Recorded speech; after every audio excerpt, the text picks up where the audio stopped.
Sims with pretty much the clinching 86-yard interception return for a touchdown. Kareem Key in his first start as a quarterback, he was pretty solid in this one. Xavier Langford tried to rally the troops, but it wasn't enough. The third straight win for Alabama State in the series, 27-19. For Alabama State, a key one as Alcorn comes to Mobile, Port City Classic. For my Bulldogs, we welcome the Southern Jaguars. In Houston, some would say this is a shocker. But for Grambling, they lost Miles Crawley early to an ankle injury. Deljae Bailey came in. He was admirable. He ran the ball pretty well. But it was Jace Wilson and the running game and just enough defense to get it done 24-17. Texas Southern, they take a trip down to Bragg Stadium for homecoming for Florida A&M. For Grambling, they try to pick up the pieces on the road as they head on down to Daytona. It was homecoming in Pine Bluff. And shout out to Valley. They gave a very strong effort in this one. Tajarian Williams, 19 rushes, 124 yards to keep them tough. This was a 21-21 game going into the fourth quarter. And then Mekhi Hagans with 2 touchdowns passing and 2 touchdowns rushing helped his Golden Lions to a 35-21 win. For Pine Bluff, their second SWAC win of the season.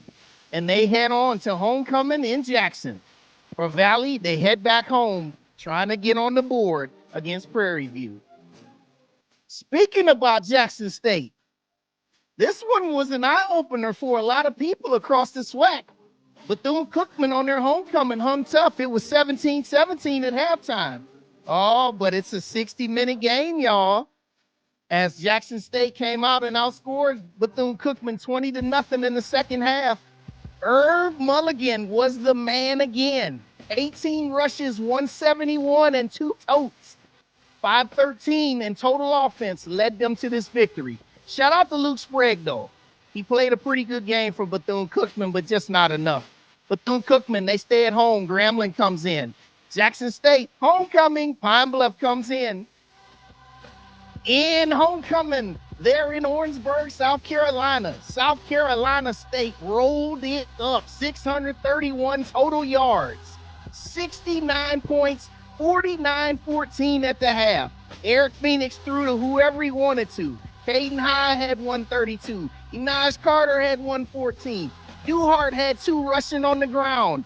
It was Bulldogs all the time. 69-35. Now, for the Bulldogs, big one. Thursday night, North Carolina Central comes in, which might be the MEAC game of the year. We'll talk about that. Delaware State picks up the pieces at Howard. Homecoming there in Durham. This was a defensive battle. Morgan State hung real tough. But Jamari Taylor put it away with a 50-yard touchdown run in the fourth quarter. North Carolina Central outlasts the Bears 16-7. Norfolk State is their opponent for Morgan State. And like I said before, the showdown in Orangeburg for those Eagles.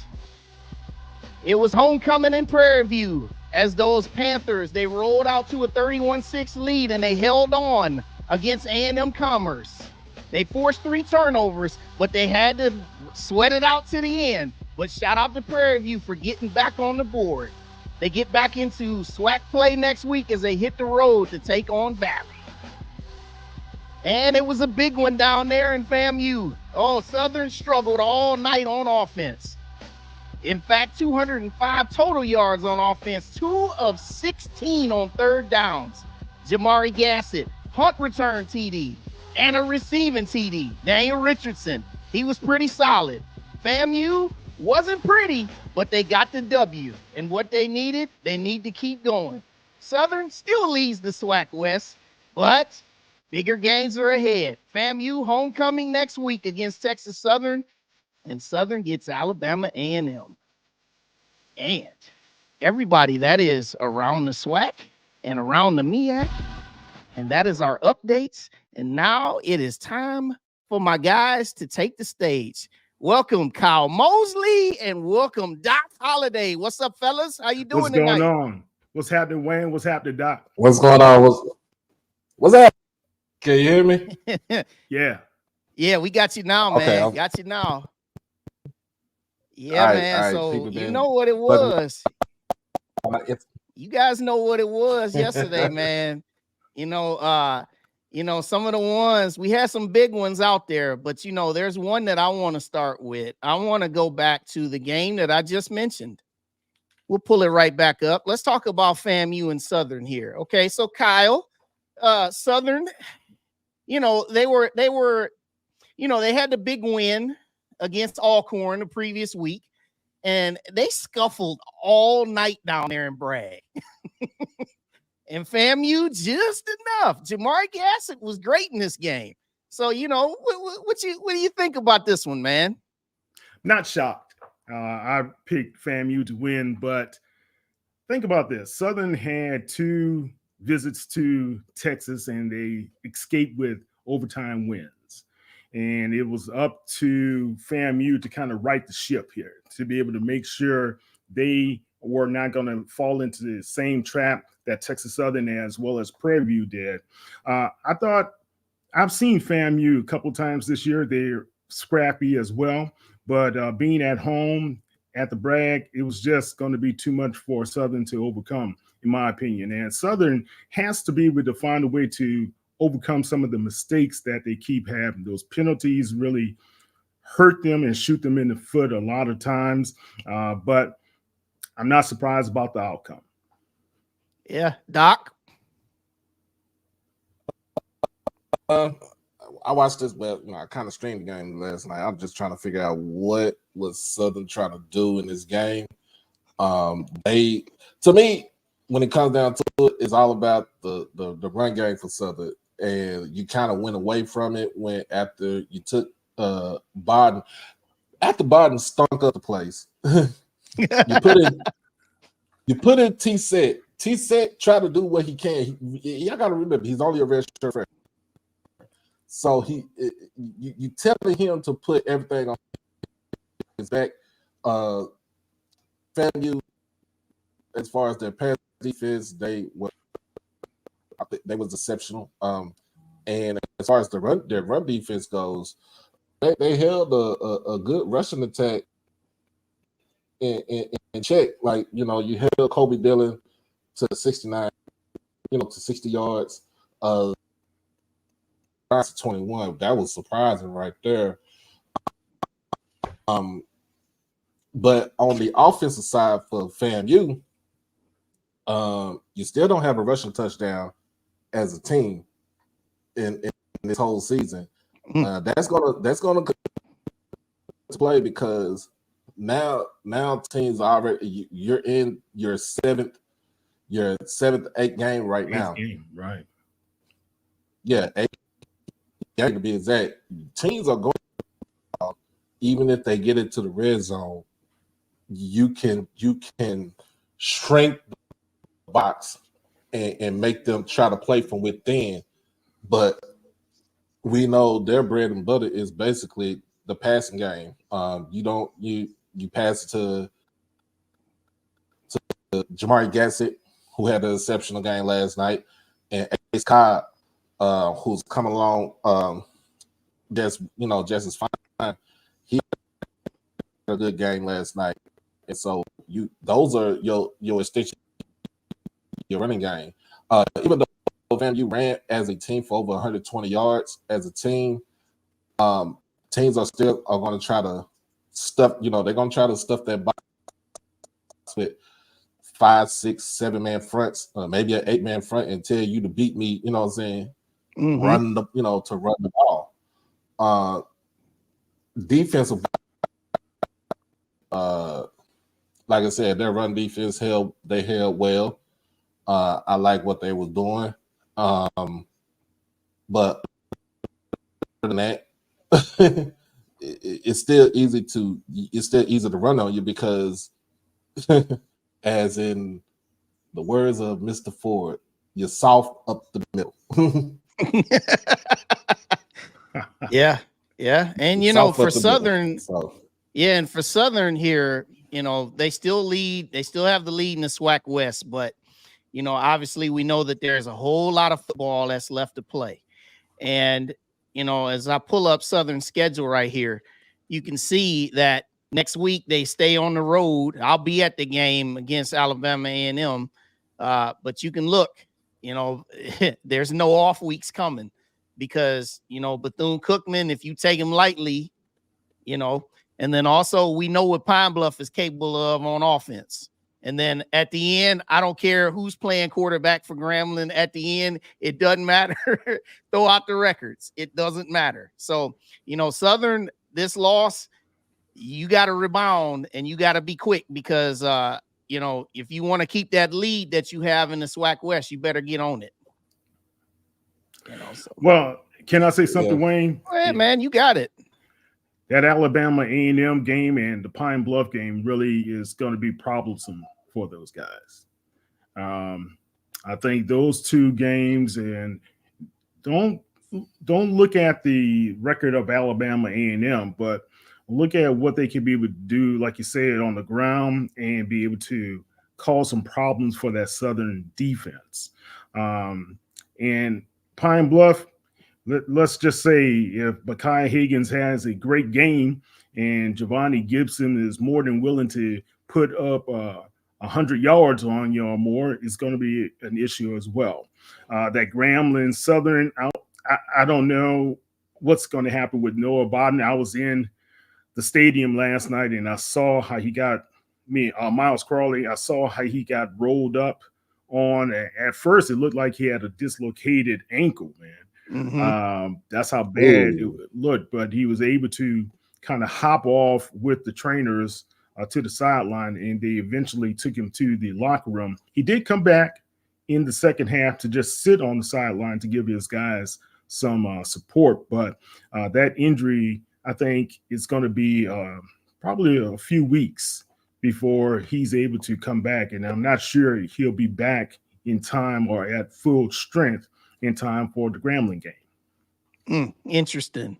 Yeah, I did see that. And, I know that they went and they had to play Bailey, he did what he could, but, Texas Southern, the thing about those guys right now, they're just doing just enough, just enough to win. And they should have gotten that one against Southern. But, shout out to them for doing just what they needed to do. So Texas Southern is still pretty much, they're still alive, but, they need a little bit of help because, Southern, they need to lose again. And then, they have some tough games ahead. Like next week, they go to FAMU, which we already know that goes without saying. But, what do you guys think about Texas Southern? And then also, what do you think about Grambling moving forward? Kyle, you first, man. Yeah, I wouldn't take Texas Southern lightly, guys. And I know this team because Coach, they took a lot of time working on some fundamentals. And you saw how Jace, he wasn't like stupendous down the field or everything, but he was more definitive in his decision-making. And he also, when he saw the openings, he took those openings and he ran and made positive yardage. The problem with Texas Southern in the games prior, they would have negative plays, and they were always behind the sticks. And they have changed that modem. So I think right now, if Texas Southern can be able to keep playing well defensively like they have been playing, and the defense has been the stalwart. I think for Texas Southern, what has been the problem, the defense plays well. Offense doesn't cooperate. Those guys get tired out there. And then all of a sudden you see what Jackson State did to them, rolled up the points, right, with Irv as well as Jacoby and Morgan. So I would not take this game lightly if I'm the Raptors. That's all I'm saying. I'm not saying it's going to be an upset, but I do say that Texas Southern, if they could be opportunistic and create some turnovers, give themselves some extra possessions, it could be very close. closer than comfortable. Not to brag. Now, when I'm looking at with Texas Southern, when they played FAMU last year, they jumped out 21 points on them last year. Right. They remember they jumped out 21 points on them last year. And then, in the second half, FAMU turned it up. But at the same time, this is not the same Texas Southern team from last year. This is a whole new team, and we, like you said, Chris Dishman, he's trying to preach the fundamentals of the game of football. But at the same time, I think it's done. They still have a long road ahead of them. And I don't think Miles Crowley, I don't think he'll come back by your class. So that's 4 weeks. Yeah, it looked tough, Doc. That injury did look tough. Yeah, and this is what they have ahead. And that Bethune-Cookman game, last time they went to Bethune-Cookman, they lost down there. The Alabama State game, no matter where you play them, that'll be tough. And then they play Alabama A&M on a short week. So, yeah, I know a lot of Grambling fans. I know that they had high hopes after they had won that non-conference game. But, just I think at this point, I think that they're playing for next year. Yeah, look, man, Mickey Joseph immediately told me on the field, and I didn't play this for you guys, but he said, we suck. We suck. And I suck as a coach right now. And later in the upset. He was hot. He was very hot. He was hot. And later in the press conference, he kind of tempered it down, right, Doc? But he was able to just say, if they're not going to play and execute better as a team, that's on us as the coaches. And that's what he took from everything. But I think Grambling has problems. And if you look at Alabama State, where they're playing right now with Key, that's a problem matchup. Langford, that's a problem matchup. So I think it's safe to say right now they are 1-3 in the conference. 2 more losses, they'll be out. Yep.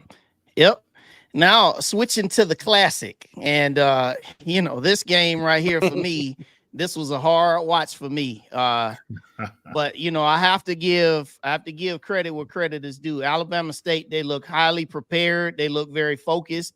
Defensively, they shut the run down. They held A&M to 86 yards rushing. They couldn't get any balance going, no rhythm.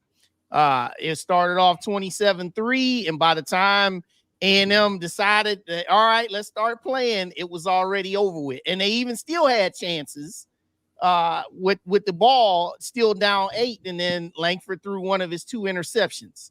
I thought he was very efficient. They're not asking him to do too much, but he's doing what they need, because they went from having virtually no passing game, no passing threat, to being able to throw the ball a little bit. Defensively, you've always known that was Alabama State's calling card. They showed it in a big way. They hit hard. I said they forced those turnovers and they made it stand up. And now for Alabama State, there's a big one now next week with Alcorn, who's coming off a bye. So you guys talk about Alabama State, man, because they're very much alive in the SWAC East now, because they still have a game with Jackson State coming. What I saw yesterday, defense, whoever that number 7 is for Alabama State, the defensive tackle, I don't know if him, but like he was a run stopper yesterday. But when you got a team like that plays defense, flies around the ball, defensive backs playing man coverage, and your linebackers are filling in gaps and running, flying to the running back or even to the quarterback. It looked like a varsity team out there playing a freshman team. That's what I saw. That's what I put it in a sense like that last night. So eager to see what they could do and see how Kareem Key actually can improve that quarterback. this is his third game as a quarterback.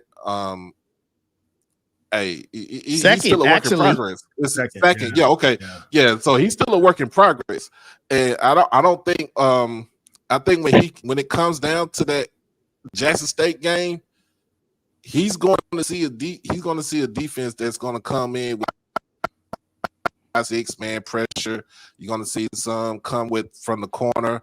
They're going to our defense line is probably going to play containment because he can go out and scramble. Being that he is he did play wide receiver, so I know he got quick feet. But of course, like I said, our Achilles heel is our cornerbacks, our back end of our defense. But at the same time, if we get enough pressure and you get to the quarterback, then that will eliminate the issue as far as the back end on the defense. Offensive wise, especially going into this game, into the game against Alcorn. Alcorn is basically they'll run the ball. They can run the ball. They got a dual threat in Xavier Vaughn, who can run and pass. And their defense is still they take on the attitude of the head coach and Thomas. Yeah. And I do have to address the elephant in the room here, being the A&M grad that I am. I will say this. It was very we sucked yesterday. We were terrible. To have a bye week like we did and to come out and play that badly. There was a rotation of musical chairs, a quarterback like we had. The expectations were that we were going to come out, we were going to play well in this game, and that we were going to win this game. And I know all the questions and everything circling around Connell Maynor, the head coach. As far as I'm concerned, if there was a change made at this point, I would not be surprised. And whether it comes now or if it comes at the end of the season, I know that many of our alums, many of our fans, we have all said that it's time. And I just think that, moving forward, any kind of heart, any kind of fight that's still left in this team, I will say I'm proud that they fought in the fourth quarter to at least get back in the game, but it still wasn't good enough. And, you just gotta, you can point the finger in so many places, but this is the same story, different year, same story. Kyle, what do you think, man? It's hard to see. Coach, he's a very likable guy, man. And but also production matters. And you have to put on the wins. And it's across the board. You see a number of SWAC coaches that are now on the hot seat. Prairie View is one. Coach McDowell acknowledges that there's some tension there. And there's other places that right now will be looking for somebody to be able to come in to kind of right that ship, because Alabama A&M is a good program. You have a lot to be able to offer to a football coach to really come in and attract some great talent there. But it is tough to see at this time. But if we turn our attention to Alabama State, Doc, and I guess I want to throw this question at you, man. Do you think Alabama State, when they're having to face Alcorn, Grambling, Jackson State, PV, and Tuskegee, that's a tough stretch? Do you think they can compete? Wait. Against Alcorn, I think they can, because they're kind of on equal footing. And then I think with Grambling, they can go ahead and beat Grambling in the whole. Again, like I said, with Jackson State, they're going to see an offense pretty much that's going to be predicated on the run. We got one of We got the most efficient quarterback in the conference in Jacoby and Morgan. And of course, you got pretty much the second ranked defense in terms of scoring wise. That's in the conference. That's behind Alabama State. With Prairie View has had their number the last couple of years. And you have an improving defense there for Prairie View as well. That's going to be an interesting clash between those two, and I get to see it. So that's going to be pretty good. And then with Tuskegee, even though they're D2, that's a rivalry right there. Tuskegee is actually on the winning streak now after starting the season 1-3. So look for Tuskegee to actually get up on this for them on this game right here. We know what happened last year. They got ran out of the building last year, Turkey Day Classic. But Tuskegee feels like that they can actually make some noise for this game, and we shall see. Yeah. Yep. So, Alcorn and Alabama State, that's going to be a tussle down there in Mobile. So let's switch gears now to Jackson State yesterday. So, this game right here, like I said in the rundown, in the precursor, it was 17-17 at halftime, and people were like, whoa, what's going on down there in Daytona? But like I said, it's a 60-minute game. It surprised me. Yeah. And, one of the things that I said, I did a show with She Loves D on Thursday night. And one of the key things that I said was, you came off of having a big win against your rival. I said, a lot of times it's tough to get back up when you're going to play, especially a team that is seen to be a very inferior opponent. And when it started off, it looked like, okay, maybe they, my thoughts were they're probably taking these boys too lightly. I said, TC and the boys, they'll get in them in the halftime. I said they'll come out second half and they'll take control, and that's what they did. So, Kyle, what are your thoughts about this game? And you definitely have to praise Bethune-Cookman's effort. Yeah, so I didn't get a chance to see the game, but I wasn't surprised about the outcome. I was surprised about the halftime score, like you said, but who better at making halftime adjustments than TC Taylor? I saw him do it against Texas Southern, and we've seen him a couple of times this season have to make those adjustments. And I think his coaching staff has done a tremendous job when it comes to that.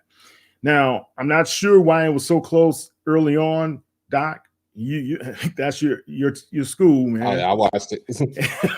But I watched it. As I would always say, you can have guys who can be able to want to stomp with the big dogs, but when it comes to having a guy like Irv Mulligan, you ain't got enough dog in you to be able to run after that cat, man. So I think when it comes down to what Jackson State has to offer, who's Jackson State's next opponent? They have Pine Bluff on homecoming next week. Yeah. Okay, it's homecoming. Still dangerous team to be able to look after, but I think Jackson State is still in control when it comes to the SWAC East. Yep. Yeah, when it comes down to it, I'm gonna be real with you. Watching that game yesterday, the tale of two halves.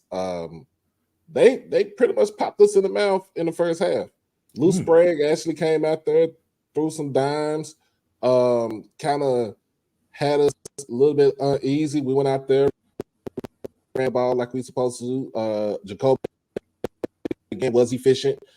He was really much in the first quarter. He did not miss a throw in the first quarter, but it was always said that the spark to our engine is our running game. And once Irv and Travis and Amari all done got it was it, especially in that second half, when Irv took it to the house for 77 yards, even though it was called back for silent from. If you think about this, you take away that 77-yard touchdown. Irv was on pace to have close to 300 yards yesterday. Wow. Yep. So he was close to in fact, he's supposed to end it with like at least 260 yards, probably on 20 carries. Again, Jacobian makes some good throws, and then once again, TC, we get a comfortable lead. TC takes out Jacoby and puts in Cam McCoy from there. We didn't stop from there. Yeah. I think you guys need to start coining a phrase. In Irv, we trust, because he is the man. He I saw him decimate Texas Southern. So I like what Irv Mulligan is doing, but can they keep up? Well, how do I say it? Coach Taylor told us in the press conference at Texas Southern, his team they have a knack for being complacent once they get the lead, or they feel like they should dominate a team, and he doesn't want to see that. How do you overcome from that, Wayne? I think the most important thing for these guys, when you're in the position that they're in at the top of the chain, where you're going to get everybody's best shot every time out. I think the important thing is that you look at these 30 minutes in the second half as your motivation, because they got punched in the mouth. And also, if taking it back the game prior, I know a lot of smack was talked about, beating FAMU and everything like that. And as well, you deserve to. But if you think about it, you were 2 fumble recoveries away from possibly going down. So these are things that you have to consider, that as I pull up their schedule right here, you look and you see these games that they got coming up. Now, the Valley game, that should be a game that they can get everybody healthy, everybody feel real good, and take care of business. But this game next week for homecoming, these guys, Mekhi Higgins is leading the SWAC in passing, and he's one of the top passers in FCS. And Giovanni Gibson is the leading receiver in FCS. If he didn't go over 1,000 yards yesterday, he's close. So you got to really be able to stay focused. But like I said to many people, I said the 2 games at the end, those are the ones. Those are the ones for Jackson State.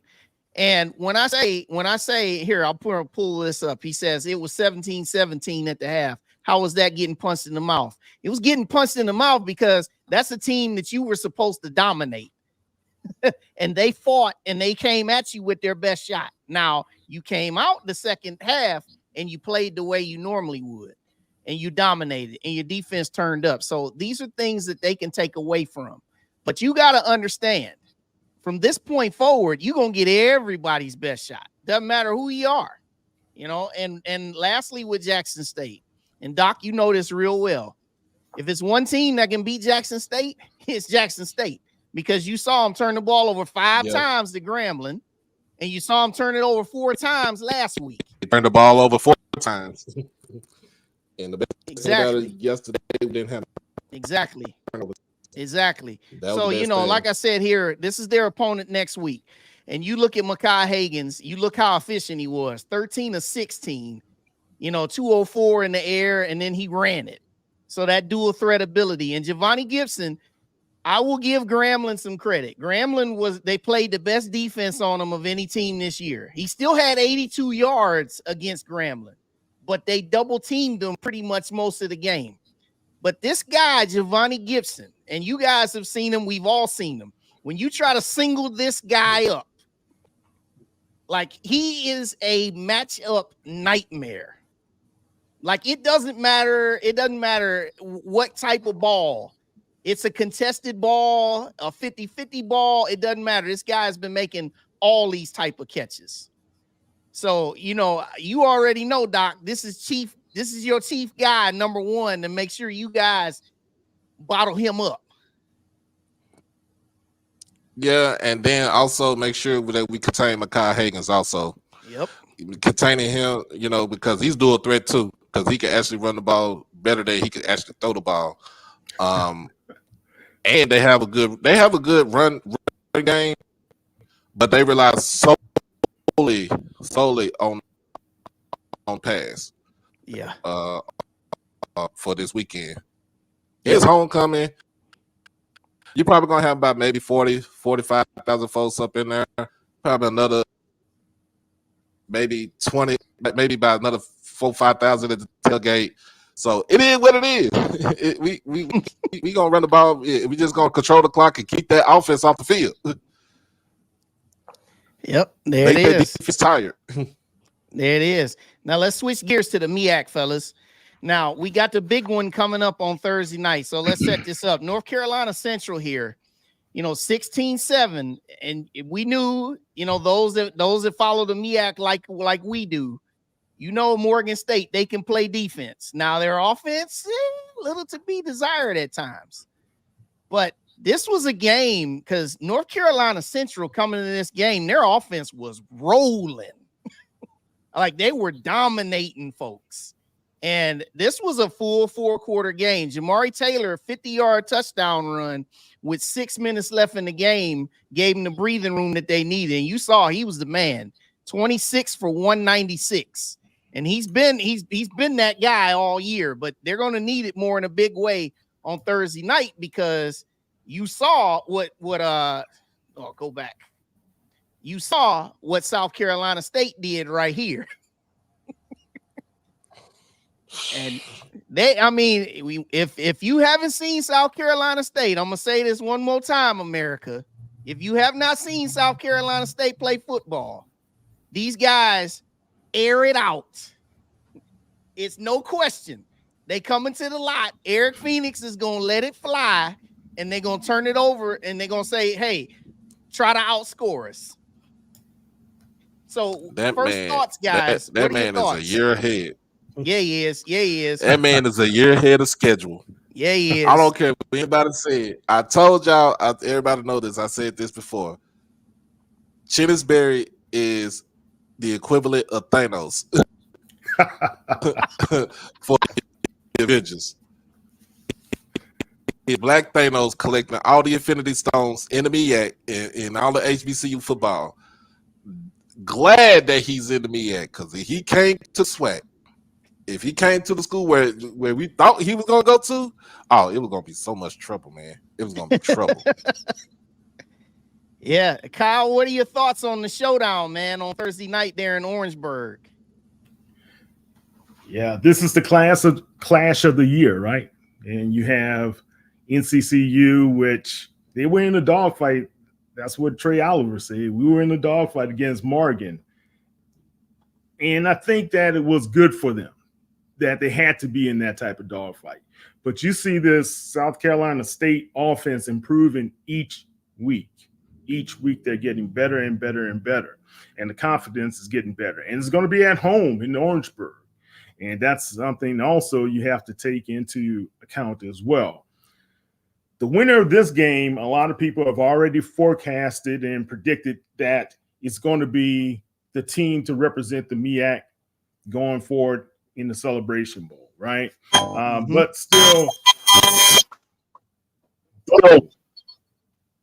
still, we got a lot of teams and a lot of games to be played before we head down that route.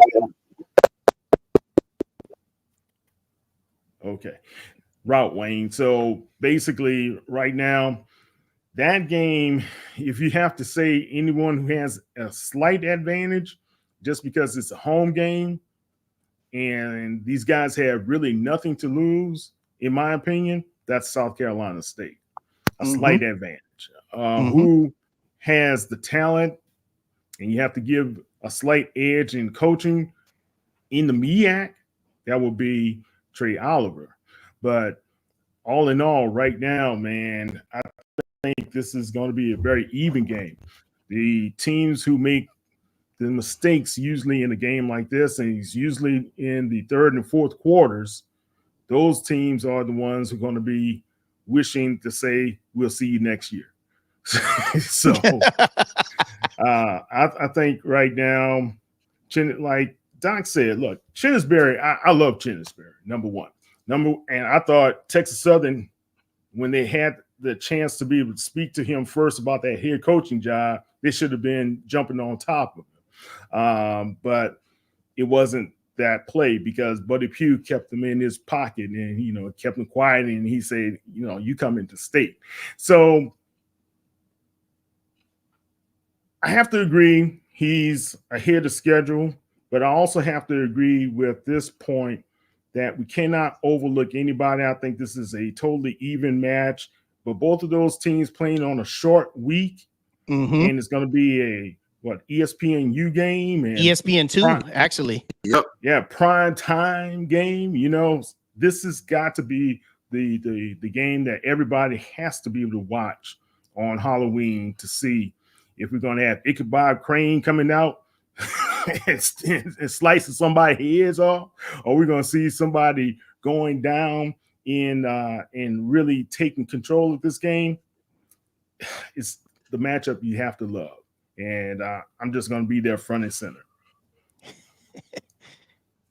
Yeah. Doc, your thoughts on the showdown, man? I'm just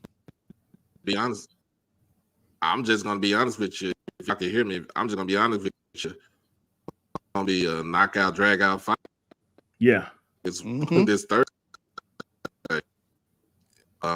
Two dominant offense, a defense from South Carolina State where people say they know his system, and then of course with Trey Oliver, I don't know what that man. So I think he just on the sideline coaching with his middle finger up to everybody. he is on a mission.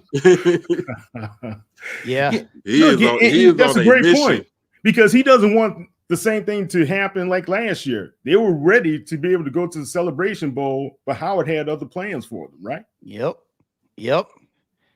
And this, like I said, for me, I don't see any of the other teams in the MEAC being able to beat either one of those two teams. So I think that it's probably going to be, you know, it's going to be decided here. And Blue, he brought up a good point here. He said, I really need to see North Carolina Central get it done. You know, yeah, definitely.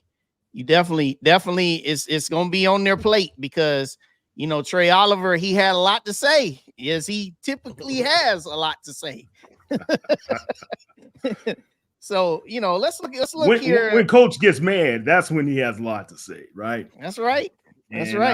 He wasn't too happy with that performance this past Saturday. So let's look at the standings here in the SWAC. All right, let's start in the East. All right, so you got Jackson State now. They're still out there 4-0, and you know, you have Alabama State there at 3-1, and then you see where FAMU is, and then everybody else is just swimming upstream. So Jackson State, as it sits right now, they have a 1-game lead over Alabama State and a 2-game lead over FAMU by virtue of their tie-breaking head-to-head win. So for Alabama State, their objective is pretty simple. If Jackson State is going to continue to keep winning, they need to keep winning because on November the 16th, Jackson State comes to Montgomery. And if both teams continue winning for the next 2 weeks, that game in Jackson essentially will probably be for the East. Now, there's still a lot going on that's behind it. FAMU in this situation, they need Jackson State to lose twice. They've already beaten Alabama State, so if they finish in a tie with Alabama State, they'd get the nod. But essentially, this is on Jackson State's racket. You keep winning, you win at least three of the next 4 games, assuming that Alabama State, isn't one of those losses, then you're going to the SWAC championship game. But like I said, it's on their racket. Now here's where it really gets weird as we switch over to the West. This is where the wild, wild West every single year is wild and wild and wild. So Southern, like everybody knew, no matter what happened last night, they were going to leave with the lead in the West. And they do because they have that head-to-head win over Alcorn. So Alcorn, they need to win and keep winning, and they need Southern to lose at least one more time. Texas Southern, they sit in the position of they still play at Alcorn, and they lost head-to-head to Southern. So they need Southern to lose twice. And then Pine Bluff is still alive. Who thought we'd be saying that this year? Pine Bluff is still alive. And with them, they just need to keep winning. As you can see, they've already got 2 losses against the West. They lost to Grambling and they lost to Alcorn. They got that 1 win over Prairie View, and Prairie View's number should be 1-3. That's a typo on my part. They should be 1-3. But you look at this thing right here.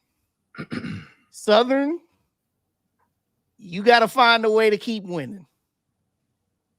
Guys, I'm not positive that they're going to be able to keep winning.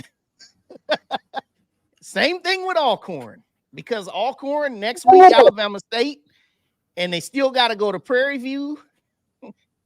So this thing's going to ebb and flow. So what do you guys think about the West? So basically, you're saying to Chris Dishman and Texas Southern, you have a chance. Yep, you got a chance. You have a chance. And I've seen in the past, 3 years, we've come down to the last 2 games of that season. And I think a couple seasons ago, it came down to the last game that kind of figured everything out, right? Yep. Look, yes, Southern has to continue to win. Alcorn, they're going to slip up, I believe, a couple of games, in my opinion. I'm not sure if Texas Southern has enough horses to keep pace with them down the stretch. I still believe Southern can possibly still win it all, but do they win it all with 2 or 3 conference losses? That's the key right there. Because if they have the head-to-head against Alcorn as well as Texas Southern. If they lose anyone else right now, who else? They also beat PV, right? They beat PV, yes. And like I said, PV is 1-3. That's a typo on my part. All right, so I think Southern still has the best chance and the best route to be able to get to the SWAC championship at this time. Yeah, and here's Alcorn's path, which this is very daunting. Yeah, I see a couple of slip-ups possibly there for the Braves. They've lost to Texas Southern 2 years in a row. So Doc, we can't even hear you, man. You talking, can't even hear you. But yeah, this is going to ebb and flow. This whole thing's going to ebb and flow coming down the stretch. But I think that here in the West, guys, I think that there's still a lot more losing to do. Well, that's why they call it the wacky SWAC West, right? So bottom line right now, if Terrence Graves can be able to keep some sort of consistency, kind of limit those penalties, some of the bonehead plays that have been happening from time to time for Southern, they have a better chance to win. Alcorn, I still wouldn't put it out of reach for those guys, but we could have once again where the winner out of the SWAC West has at least 3 losses on their record in the conference, man. So it's just going to be who they lose to and how right now. Yeah, absolutely. And then we have the MEAC standings, which they're very early on. So as we see, the two teams that are at the top at 1-0, they face off on Thursday night. So that's going to be pretty much going to be huge. Now, Kyle, do you see anybody outside of North Carolina Central or South Carolina State making a potential challenge here? No, but Norfolk, they have proven to be someone you need to look at with their running game, right? The Bison. Oh my goodness. What'd you say, Doc? Yeah, go ahead. All right, so the Bison right now, man, I think they're pretty much out of it. It's either the Eagles or the Bulldogs right now that are going to be the lead dogs, so to speak, in the MEAC. But Wayne, I mean, if you look at the Eagles schedule, can you pull those guys up? You have that? Yeah, I actually don't have the Eagles schedule, but okay, hold on. I think I have it right here. So the Eagles, after the South Carolina State game, they have Howard and Delaware State. Yep.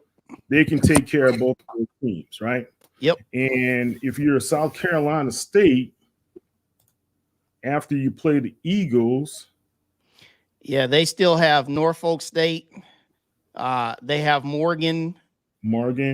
Well, and they have Howard. So you got 3 games. Let's say Morgan gives you a dogfight. You trip up on those guys, right?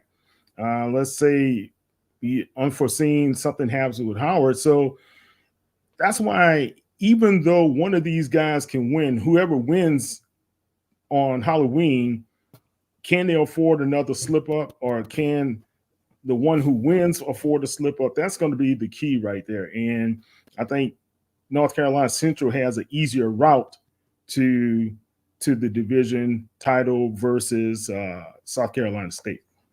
Yeah, I agree because. If you go ahead, Doc. Got it. Central actually has a 2-game lead. Yeah, it's because 2-0. they did It's play. 2-0. Yes, 2-0. Yeah, yeah, 2-0. This is the 2-man race. I don't see nobody else. I don't even see Howard. There's still a 2-man race between Central and South Carolina State. Yep. And the de facto championship is going to be Thursday. Yeah. Yep. All right. Now let's give out the ride tokens from this week. All right. So everybody who's just tuning in, my ride tokens, they always go to the team. You know, you have to be on a winning team. Now there's a lot of great performances, but you don't get a ride token if you're not on the winning team. So for the second straight week, Irv Mulligan hits this list. I could not pass him up because he was so effective in that game. 18 rushes, 171, 2 totes. Wow. And then the South Carolina State receivers. I couldn't pick just one because they were all great. You know, High and Carter both had 100 yards, but as a group, they had 477 and 5 touchdowns. So, you know, shout out to the South Carolina State receiving corps. Now on defense, I just gave a team award this week. Alabama State's defense. They've been showing out all year, but they really showed out yesterday. You know, 4 turnovers forced and a long interception return for a touchdown. So they get the defensive award this week. And then my special teams, Jamari, yeah, I could have went a couple ways. I almost went with my guy from Norfolk State with the 97-yard kickoff return. But I give it to Jamari Gassett because the point when he returned that punt return for a touchdown, FAMU was scuffling. They weren't really getting their offense going. They were struggling. And that turned the game into their favor, and then they were off and running. And then also he was pretty solid in the pass game as well with 5 catches, 118 yards. So guys, what are your thoughts about these performances this week with these ride tokens? Yeah, I have to agree. I can't complain. Yeah. Speak for themselves, right? Yep, pretty much. So, you know, I Alabama State, their defense, if they want to be able to compete, their defense is going to have to continue to show up like this. And then we mentioned about Irv. Irv, just keep on doing what you're doing, brother. You know, you can tell when he's healthy, when he's right, he's a guy you can hit your wagon to, and he'll take you to the promised land. All right. Now, next week, here's what we got. Week 10. So on HBCU Go, we've got Southern playing at my guys, Alabama A&M. I'll be at that game. That's an early start. And then you've got Valley. Shout out to Valley. Trying to get on the board again. Prairie View comes to town. SWAC Digital Network. Homecoming, Doc. ESPN Plus. Pine Bluff comes to Jackson. Comes to the Vet. And then you've got on the SWAC Digital Network, you got Grambling headed on down to Daytona. We'll see who plays at quarterback for Grambling. Probably will be Bailey. We'll see. Big one down there in Mobile, Port City Classic. You got Alabama State against Alcorn. Both teams need a win big time to stay in their positions. And then you've got homecoming down there in Tallahassee, where you got Texas Southern making the trip over to take on FAMU. Guys, I'm gonna start with the Alabama State Alcorn game. Kyle, what do you think are the keys for both teams in this game, man? Make it simple, man. No turnovers, and you got to be able to be efficient on offense. And I think I have to give the edge to Alcorn on this one. Okay. All right. Now, Doc, what do you think about that game there, man? You think, because this is a hard one to pick. Which one? The Port City Classic? Yeah, the Port City. I'm gonna go slight edge with Alabama State. Yeah. All right. Yeah. Slight edge. Yeah. Now, Alcorn, they played 8 consecutive weeks and they got their much needed bye week. So they're coming off that bye week and they're going to take on an Alabama State team that is feeling good about themselves, but they got to get back up quickly. And then Kyle, what do you think about Southern coming to Huntsville? That could it be a game that Colonel Maynard saves his season or not? Well, no, I think Southern Jaguars, they have to be able to win this game. I have to think the Jags are going to win on HBCU Go. Yep, on HBCU Go. Yeah, so then you guys see the rest of the game. My eye will be on that game also down there in Tallahassee. No, Texas Southern, where they play defense. If they can just kind of get themselves and hang around, maybe they can make it a 4-quarter game. I don't know. But they have to have some turnovers again, man, in order for them to win. Mm-hmm. But I have to say FAMU is going to probably pull it out. Yep. So that's the week 10 in the SWAC, and then week 10 here in the MEAC. We talked about the big one on Thursday down there, ESPN2.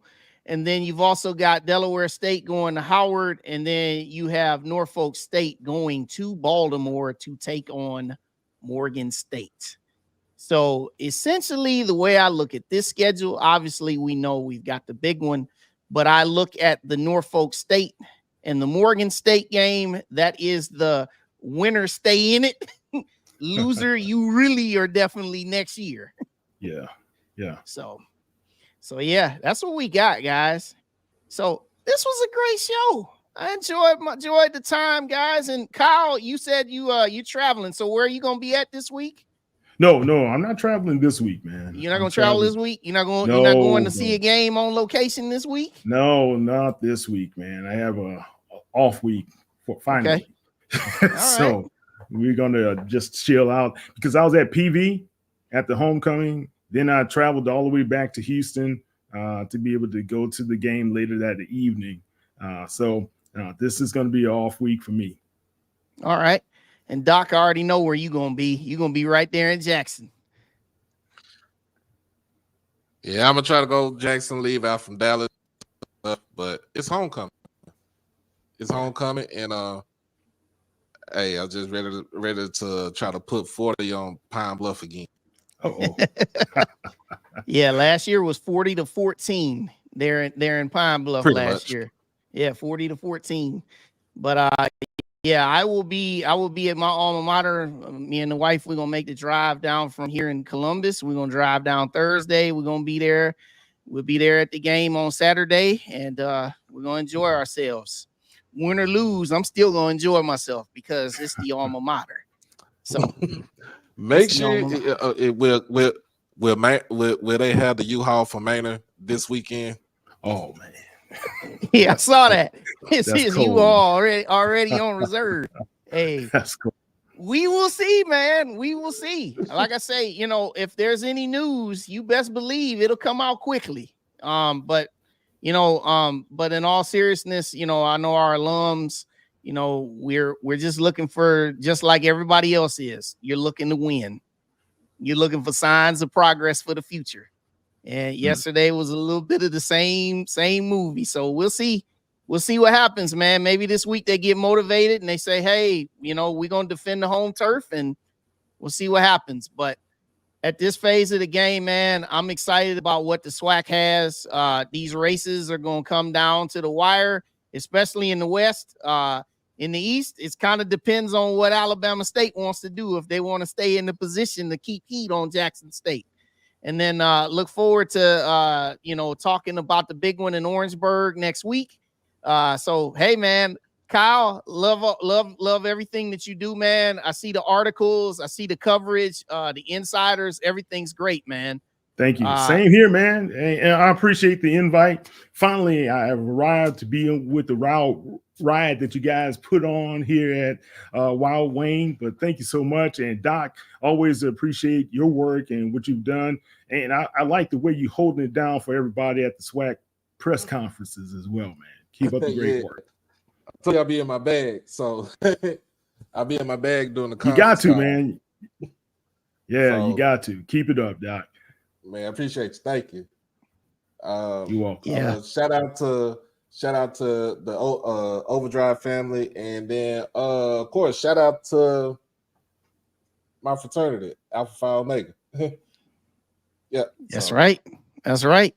So appreciate everybody for tuning into the ride. Make sure you like this stream, guys. Everybody like it, subscribe and share and do all those other good things. And I'll be back next week. My guest next week will be Keisha Kelly.